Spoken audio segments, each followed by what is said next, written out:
그런데 오늘 성경 말씀에서 아나니아와 삽비라 사건의 본질적인 문제는 무엇입니까? 거짓말이라는 점을 기억해야 합니다. 이 부분은 일부를 전부라고 거짓말을 했습니다. 일부를 드리고 전부를 드린 것이냐 위선을 떨었습니다. 그럼 거짓과 진실은 공존할 수가 없습니다. 진리이신 하나님과 거짓은 함께 있을 수가 없는 것이죠. 거짓은 사탄의 주특기입니다. 사탄은 거짓의 아버지죠. 원조 거짓말쟁이가 사탄입니다. 본문 말씀에서도 베드로는 아나니아에게 명확하게 지적합니다. 3절 말씀 보면 어찌하여 사탄이 너의 마음에 가득하여라고 말씀합니다. 여기 가득하다는 말은 순간적으로 팍 가득해지는 게 아니고 현재 완료예요. 그러니까 과거의 어떤 시점부터 이미 사탄이 그 마음속에 들어갔고 그것이 지금까지 쭉 이어져 오고 있는 상태. 사탄의 지배력과 영향력이 과거 한 시점부터 시작되어져서 지금 그 사탄의 영향력이 풀로 가득 찬 상태라고 이야기하고 있는 것입니다. 그래서 아나니아의 마음에 사탄이 어느 과거의 시점에서부터 계속해서 거짓을 심고 있었다는 것을 나타냅니다. 즉 갑작스럽거나 일시적인 현상이 아니라는 것입니다. 아나니아의 마음은 일정한 시점에서 현재까지 계속해서 사탄의 거짓에 잠식당해오고 있었던 것입니다. 아나니아는 사탄의 거짓과 속임수에 상당 기간 자신의 마음을 해방했던 것입니다. 아나니아는 충동적으로 거짓말을 한 것이 아니라 일정 기간 동안 성령을 속일 계획을 해오고 있었던 것입니다. 이것은 잠시의 실수가 아니라 과거 어느 시점에서부터 사탄에게 마음의 자리를 내어준 결과죠. 여러분, 정말 아이러니하지 않습니까? 성령 충만한 공동체 안에서도 이런 일이 일어날 수가 있습니다. 성령 충만한 공동체 안에서도 사탄은 교회의 자신의 진지를 구축할 수 있습니다. 사탄은 조금의 빈틈을 파고들어서 한 사람의 영혼을 거짓으로 물릴 수 있습니다. 그럼 제가 아까도 말씀드렸지만 우리가 상황과 분위기에 취해서 그 분위기가 곧 자신의 신앙이고 인격이라는 착각 정말 조심해야 합니다. 요즘처럼 거짓말이 일상화되어 있는 시대가 또 있을까 싶은 마음이 듭니다. 사람들은 거짓말을 밥 먹듯이 합니다. 왜 거짓말합니까? 그 상황을 자신에게 유리하게 이끌기 위해서 매우 자연스럽게 거짓말을 하곤 합니다. 그 상황을 내가 원하는 대로 이끌기 위해서 우리는 거짓말을 합니다. 그래서 거짓말은 사실은 하나님의 주권과 하나님의 심판을 부정하고 하나님을 시험하는 행위입니다. 그래서 오늘 보면 5장 9절에도 네가 하나님을 시험했다라고 삽비라에게 너희들이 하나님을 시험했다라고 베드로가 엄히 꾸짖고 있습니다. 여러분, 우리 그리스도인들은 이 세상 가운데서 진실을 말해야 하는 사람들로 부름받았습니다. 우리는 진리이신 하나님을 상대하는 사람들이기 때문에 형제 자매들과 이웃들에게 진실을 말해야 할 책임이 있습니다. 그래서 베드로전서 1장 22절 말씀처럼 우리는 거짓이 없는 사랑으로 부르심을 받았습니다. 너희가 진리를 순종함으로 너희 영혼을 깨끗하게 하여 거짓이 없이 형제를 사랑하기에 이르렀으니 마음으로 뜨겁게 서로 사랑합니다.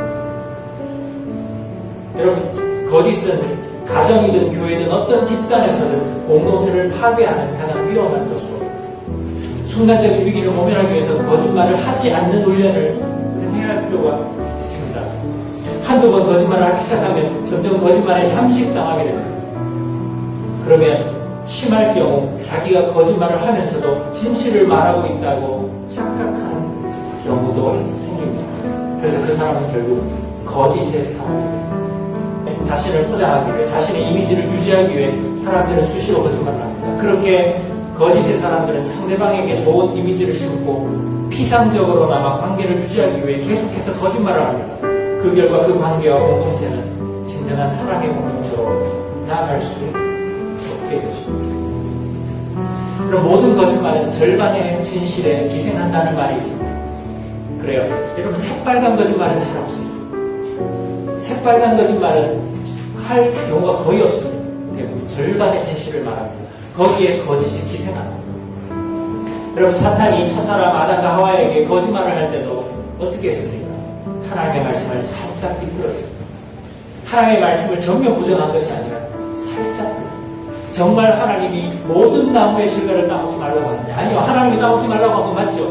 뭘 따먹지 말라 했으면 다 먹어도 되는데 동산 중앙에 있는 그 나무의 실과를 먹지 말라고 해요. 사탄은 모든 나무의 실과를 먹지 말라고 살짝 비픕니다. 거기에 일말사실도 있습니다. 먹지 말라고 한 건 맞으니까. 그런데 모든 것을 먹지 말라고 한 건 아니죠.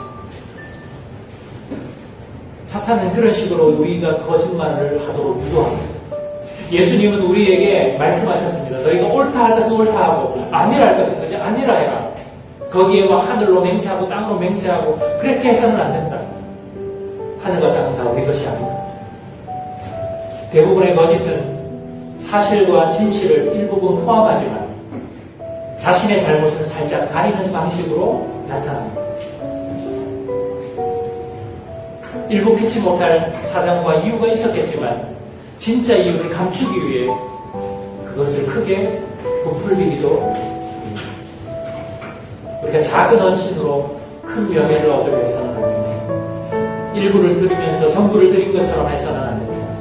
내가 드린 것보다 과한 칭찬과 인정을 구하는 것은 사탄적입니다. 사탄은 언제나 광명의 천사로 위장하는 데 전문가이기 때문에 그렇습니다.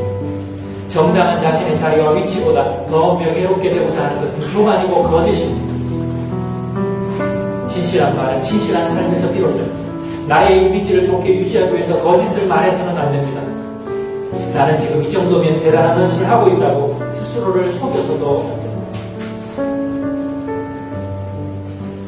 우리 사랑하는 그 이야기 행사는 여러분, 오늘 성경 말씀을 통해서 우리 자신은 어떤 사람인지를 돌아보면 좋겠습니다. 바나바처럼 좋은 사람이요 성령과 믿음이 충만한 하나님의 은혜를 기뻐할 줄 아는 사람입니다. 아니면 거짓의 사람입니다.